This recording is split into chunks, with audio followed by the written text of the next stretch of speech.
Guyonan Bapak sebagai badut ideologi kami hormati. Good, very good. Tapi ketika Bapak di forum terhormat ini mengatakan Pancasila bukan ideologi, sebagai Ketua Umum DPP Gerakan Pembinaan Pancasila, saya menolak dan meminta orang seperti Bapak tidak bicara tentang Pancasila.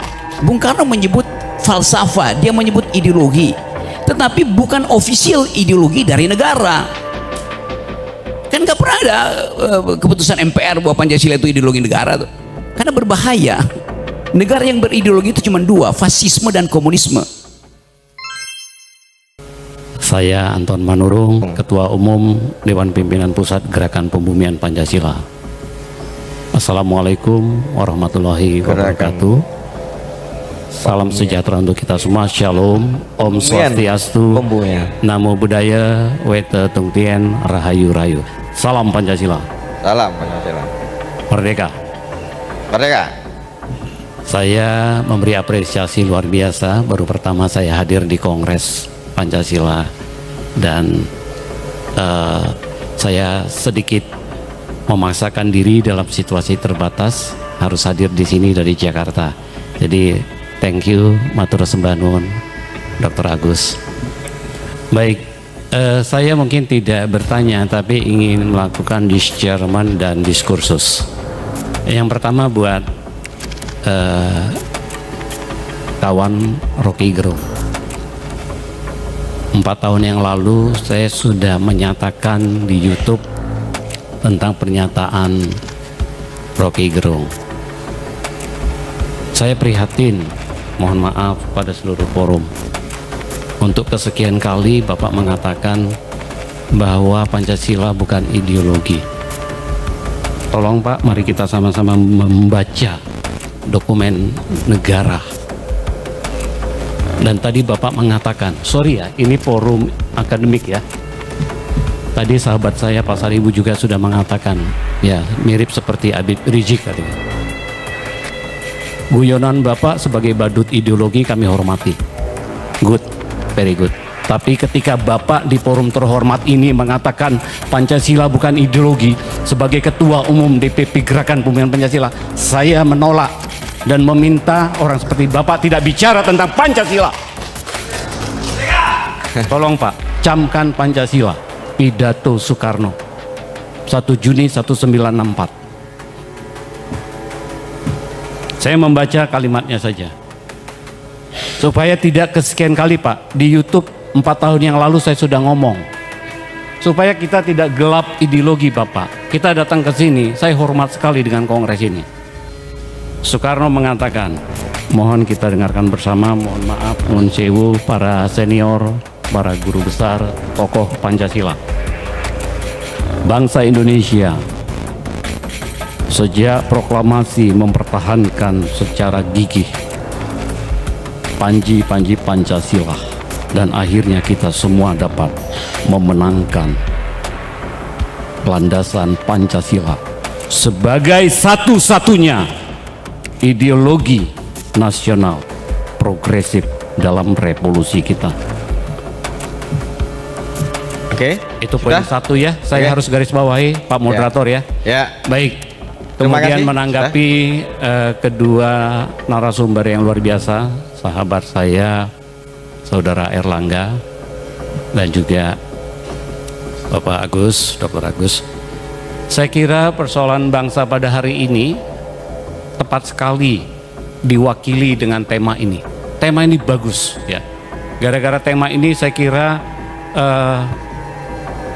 Pak Prabowo harusnya memiliki sebuah kesadaran yang kuat bersama dengan Pusat Studi Pancasila Gajah Mada membangun karisma Pancasila.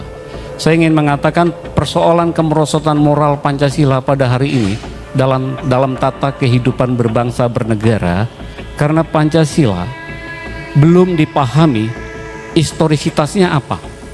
Buat Gerakan Pembumian Pancasila jelas, historisitas Pancasila adalah Marxisme.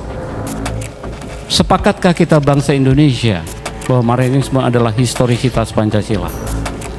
Saya melihat seluruh kompleksitas masalah bangsa pada hari ini dalam konteks politik, ekonomi, budaya dan lain-lain itu karena Pancasila belum bersumber sebagai sosionasionalisme, sosiodemokrasi. Oke, ya. Soekarno mengingatkan kepada kita, kalau kedua hal ini tidak diterapkan, maka sia-sialah Pancasila menjadi ideologi bangsa dan ideologi negara. Terima kasih. Oke. Ada banyak pertanyaan yang sifatnya saya carikan istilah ya, cemas dengan keterangan saya. Kenapa takut mengatakan bahwa Bung Karno mengumpulkan, mengkompilasi pikiran-pikiran dunia lalu dituangkan dalam 5 sila itu? Tadi saya katakan itu tidak asli Indonesia.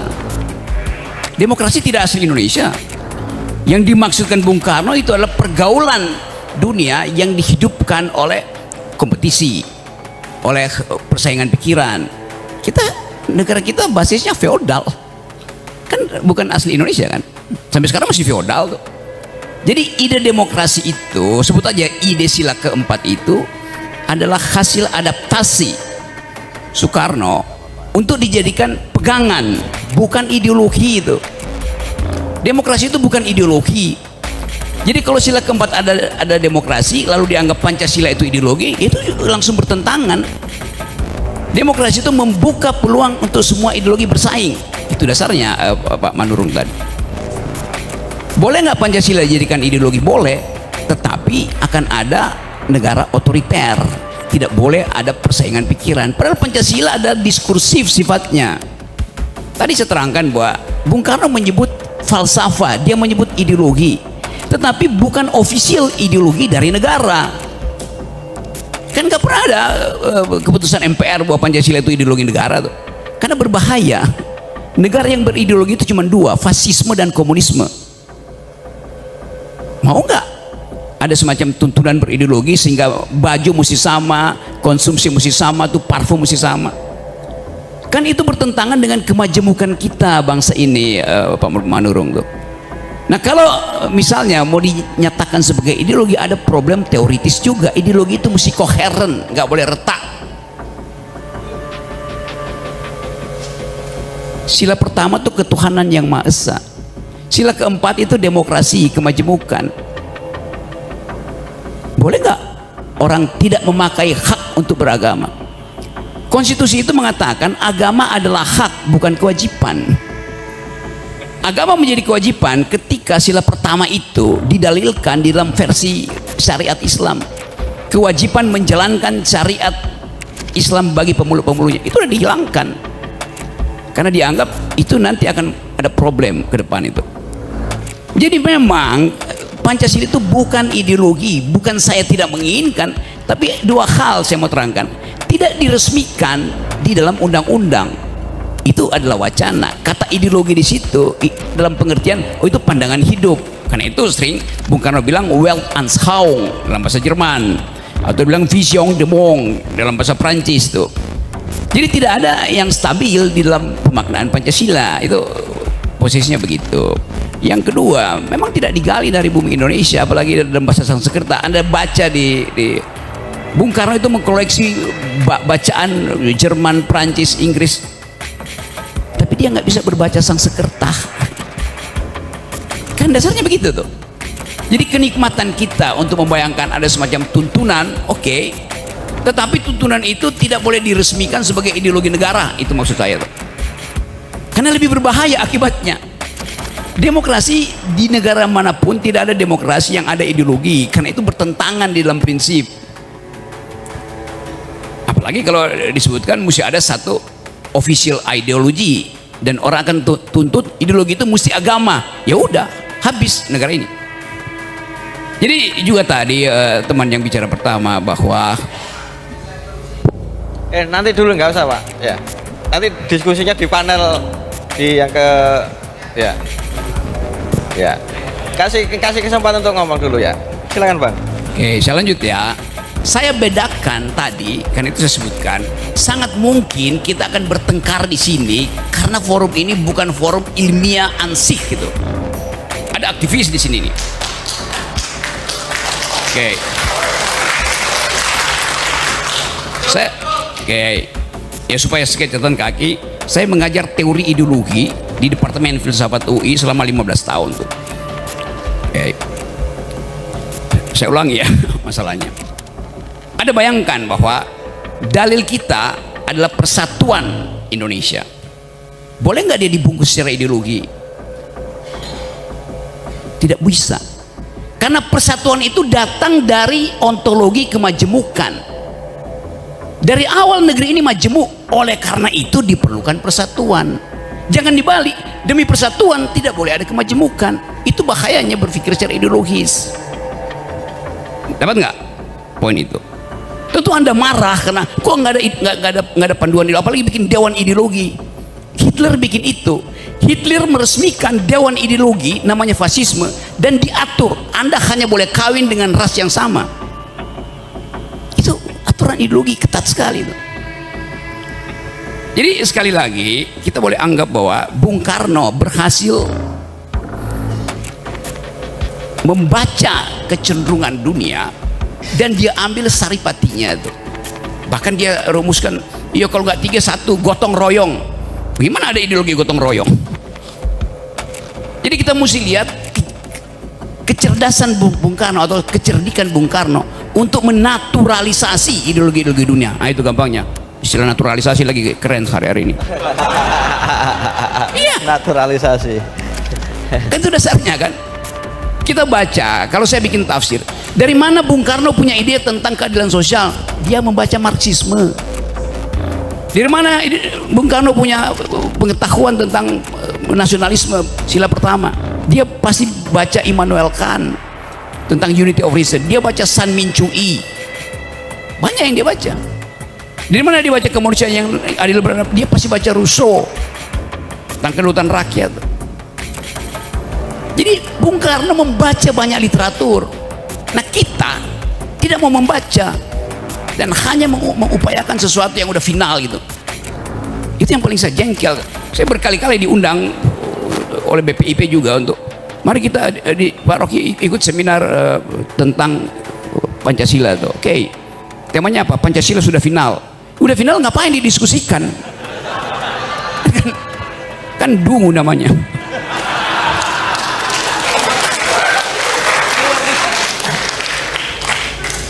Jadi saya menginginkan ada panduan bernegara, ada semacam moral code yang kebetulan paling bagus adalah Pancasila. Udah saya terima itu.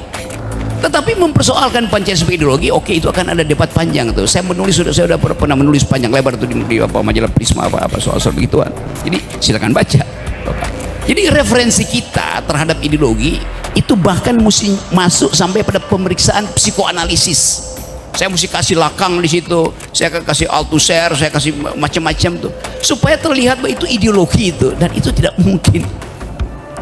Satu waktu mungkin ada orang yang berpikir, ya lebih baik Pancasila itu dibiarkan terbuka daripada ditutup sebagai asas tunggal. Itu yang dilakukan oleh Pak Harto. Pancasila ditutup dalam versi Soehartoisme, itu dasarnya. Di negara-negara Afrika juga banyak mencari root, mencari akar, apa sebetulnya akarnya, macam-macam tuh. Ada yang disebut Mobutuisme, karena waktu itu Mobutu Sese Seko adalah pemimpin Zaire itu. Jadi terlihat bahwa kita punya semacam kecenderungan untuk mencari sesuatu. Nah, saya terangkan sedikit teorinya. Setiap manusia itu mengalami keretakan self, keretakan jati diri itu. Kenapa dia retak? Karena saya akan mencari figur di atas saya, sementara saya dikejar oleh figur di bawah saya. Retak saya tuh. Saya nggak tahu orientasinya kemana itu. Jadi biarkan kita hidup di dalam keretakan itu. Nah keretakan itu kan semacam kutukan bahwa kita manusia, maka kita retak. Self kita retak, fragile. Jadi itu dasarnya. Jadi sekali lagi, dalam demokrasi, di dalam republik, ide common good itu tidak boleh dibasiskan pada satu ideologi. Itu dasarnya tuh. Nah itu yang menyebabkan ada persaingan pikiran, itu yang menyebabkan kita terbuka untuk berargumentasi itu. Kita pakai bahasa dan boleh aja pakai tekanan-tekanan, agak marah boleh, tetapi kita balik pada akal sehat lagi tuh, bahwa semua yang didalilkan itu harus diperhatikan logikanya tuh. Jadi saya kira itu, dan saya percaya bahwa teman-teman akan merumuskan kembali percakapan ini supaya kita bawa pada forum-forum yang lebih luas tuh. Yang penting bagi saya ada transaksi argumen di sini, bukan kita produksi sentimen. Dan saya percaya kalau kita keluar dari sini dalam 2 hari ini akan ada bekal pengetahuan di kepala kita, sehingga IQ bangsa ini bisa ditingkatkan oleh pertemuan hari ini. Oke. Bahkan saya bisa pastikan kalau jumlah IQ di ruangan ini kita kumpulkan, ditukar tambah yang ada di Senayan, masih ada kembalian di sini.